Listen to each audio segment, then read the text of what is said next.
It started with the Boston Celtics back at home taking on the Miami Heat, and the Celtics a 4.5-point favorite, total 214.5, 7:30 Eastern time's the first tip. Miami, the best team in the NBA against the number as an underdog, 15-6, which is 12-9 straight up, but that's third best. Well, the Celtics have won the first two meetings this year, both straight up and against the number, and are 24-5 over their last 28 games. Obviously, Robert Williams will be out, some other injury questions, but it seems like the Celtics otherwise will be at full health, Chelsea. God, how do you go against the Celtics right now? The only loss that they have in their last 7 games is when Jason Tatum and Jaylen Brown both did not play against the Raptors, and they still almost won that game. So I get that Robert Williams is out for the foreseeable future, and that sucks. But still, this is a Boston team that I can't fade right now. 6-1 against the number of the last 7 games, and a team that has just caught fire towards the end. And they still have something to play for because the East is very much still up for grabs. This is a big matchup when it comes to the conference standings, which I know is not the biggest thing when it comes to the postseason. You know, it really depends on the matchup, but still, the Heat and the Celtics, 2 teams atop the standings in the East. I think the Celtics win and cover this one pretty easily. I don't know if they're going to cover easily because I like how competitive Miami generally is in this spot, but I'm with you. I don't know how in the world you fade the Celtics at this point. They're playing as good as anyone in the NBA, maybe outside of the Suns. But the Celtics have been a unit, as you like to say, Chelsea, or a wagon here in the second half of the season. And I love the fact that a couple nights ago in Toronto that they rested Jaylen Brown, that they rested Jason Tatum. Yeah, they're going to miss Williams, particularly when it comes to their defense, which is as good as any in the league. But these guys are going to be rested and ready. And the last time they met, the Celtics won by 30 back in January at the Garden. So I would lay it with Boston as well. The fact that the Celtics are 4.5-point favorites, even without Robert Williams, should be indicative of just how good they've been. Jason Tatum playing like MVP caliber basketball for the last 2 months. Jaylen Brown has been an all-NBA level player for them the past 2 months. Really, if you look at any of the metrics as far as point differential, net rating, anything, they've been by far the best team in the NBA for the past 2 months. It's just not a team I'm interested in fading because, like Chelsea said, even with all of their starters out, Al Horford out, Jaylen Brown out, Jason Tatum out, Robert Williams out on the road in Toronto, and they had a lead in the fourth quarter with their B team. Like, this is just a team that right now is firing on all cylinders. So I would also lay it with the Celtics. The Suns, speaking of the Suns, Jenks, head to Golden State to take on the Warriors as a 6.5-point road favorite, total 224.5, 10 o'clock Eastern time, first tip. Warriors losers of 6 of their last 7, both straight up and against the spread. Steph Curry will miss his 7th game with a sprained left foot. The Suns, however, nothing to play for. Clinched home court throughout the playoffs, but they are looking to tie franchise record 62 wins, Jenks. They may not have anything to play for, but they do want to keep playing great basketball. 7-1 against the number in their last 8. They've won 8 straight. I'm stunned that this line is not larger. I would be all over Phoenix here. The Warriors have been terrible, as you mentioned, without Steph Curry. They're a complete mess right now. They need him back in a big way. Since Christmas Day, when the Warriors went to Phoenix and beat the Suns, Phoenix is 35-8. Golden State is 21-22. Now, obviously, that's straight up, but this number seems really short to me. I think the Suns win in a blowout. I'm all over Phoenix.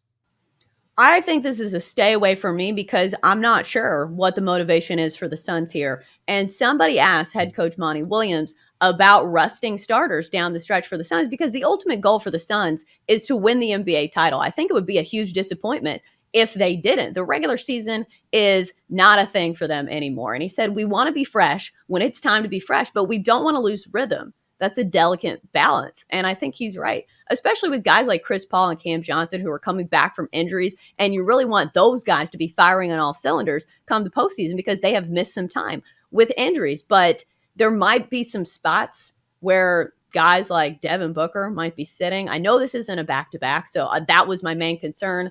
So I think it's a stay away for me for that reason, just because we don't know who's actually playing and who's going to be on a minutes restriction.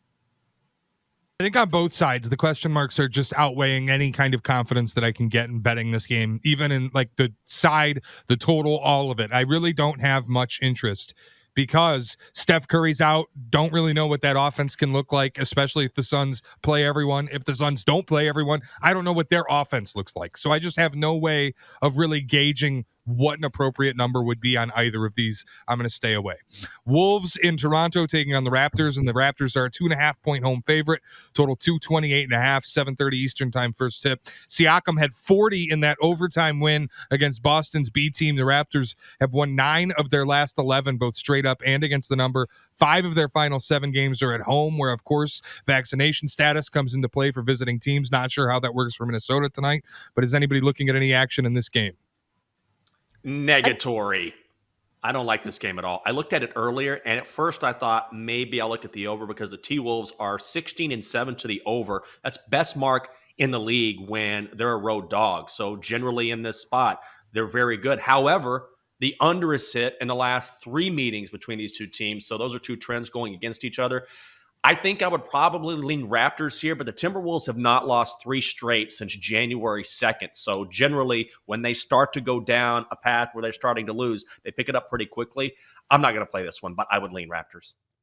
I think I'd lean Raptors too, just because they've been hot as of late. 8-3 against the number in their last 11 games, and 9-2 straight up in their last 11 games. And this was a Toronto team that I think is a bit undervalued, just because during the course of the season, they've had some major injuries that have, really made a difference for this Raptors team. So I think I would lean towards the Raptors, but it's definitely not my favorite play of the day.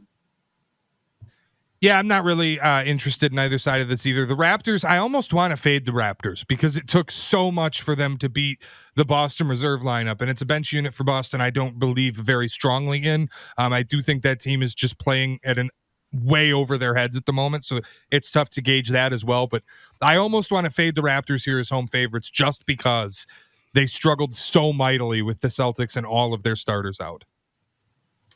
Yeah, I think it's a tough one. And then looking at the slate, some important information to know. The teams that are on back end of back-to-backs would be the Mavericks and the Wizards. Last night, the Wizards lost to the Bulls. The Bulls were on a back-to-back, so that was kind of surprising. 107-94, and the Mavericks, of course, coming off that game against the Lakers.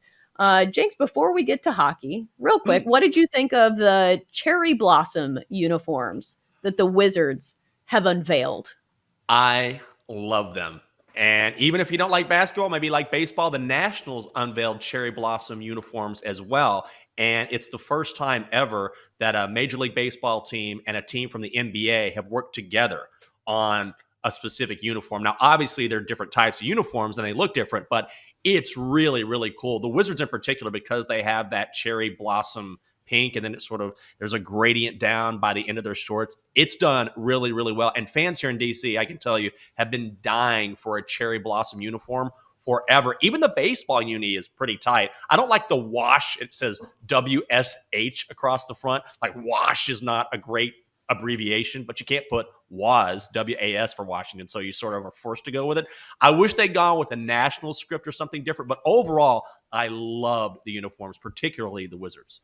Jenks, I was a little underwhelmed. Were you? Because, think about people buying Wizards uniforms. They're not going to buy the entire set. So, it has gradient going down the shorts, but who's walking around with the entire uniform getup? I wish they would have just had, some flowers down the side. I don't know. I was a little underwhelmed. It's just pink. Chelsea, you're wearing pink today. Are you doing this to show the teams what a stellar pink should look like instead of that trash that they put on their uniforms that you don't like? No, because this is not cherry blossom pink. And I get it.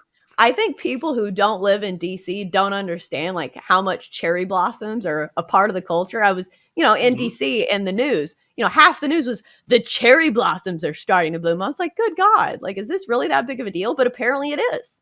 It's a huge deal. And plus they don't bloom for very long. You get a couple weeks and the blossoms are gone. So when cherry blossom season hits, you better hit it. It's an absolute madhouse down at the tidal basin. Everyone goes down there. They're taking pictures. It's a free-for-all because everyone wants to be a part of it. And there's also a couple of places here in D.C., not necessarily down near the White House, around the Capitol, that you can go to different neighborhoods and find cherry blossoms. So that's pretty cool as well. Yeah, it's a big deal. All right, Jenks, it's time to get your man card back because we've got a couple of minutes left. And instead of talking about cherry blossoms, How about talking some hockey? And we're going to give you 60 seconds to do it. 1 minute minor. I want to grow my bankroll like the cherry blossoms down at the tidal basin here in D.C. Guys, we've got the Rangers in town. Motown tonight. Blue Shirts minus 200 on the money line, while the Red Wings are plus 165, total set at 6. I'm looking at the over because Detroit can't stop anyone right now. They've given up 18 goals in their last 3 games. 18. I know part of that is skewed by them getting whipped by the Pens 11-2 on Sunday, but this is a trend we've seen all season. Red Wings allow 3.8 goals per game. Worst in the NHL. Now they welcome a Rangers team playing great hockey. They've won 3 straight, 7 of 9, and they have the second best power play in the league. They can take advantage of that awful Detroit defense. A little concerned about the Rangers being on the back end of a back-to-back, but if you're going to do it, might as well do it against the Wings, who are playing for nothing. Give me over 6 goals, juice to minus 120 at BetMGM, and let's blossom. Oh, God. No? God, I was way short on that one. Yeah, where's the sounder? There it is. Oh, my God. Okay. You should have talked about cherry blossoms more. Jenks, funny story. I saw somebody wearing a Red Wings uniform in downtown Nashville last night, and I was like, oh, are the Preds playing the Red Wings? And they weren't. They were playing the Senators. So I don't know why this person was wearing a Red Wings uniform. Does that get on your nerves when people wear the wrong uniforms to sporting events? Yes, like the Washington football team is playing the Giants, and a guy shows up in a Steelers jersey. I'm like, what are you doing, guy? Yeah, I'm not a big uni person anyway, because my player always gets hurt or traded. But coming up next on the show, how much does the spread really matter in the Final Four? This is the Daily Tip from BetQL presented by BetMGM. Hour 2 rolls on after this.